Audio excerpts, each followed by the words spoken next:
Hindi na naman dati.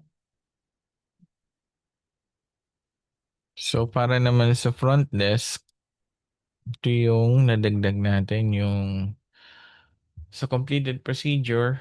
Once na nagtag ng completed procedure, yung doktor, and then we create an invoice.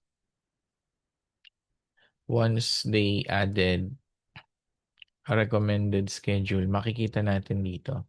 So, all we need to do is to check save as appointment, and then, okay, automatic kung ano yung setting naman natin, email, SMS, masasend dun sa particular patient to notify of that particular recommended next schedule. So once we tag this one,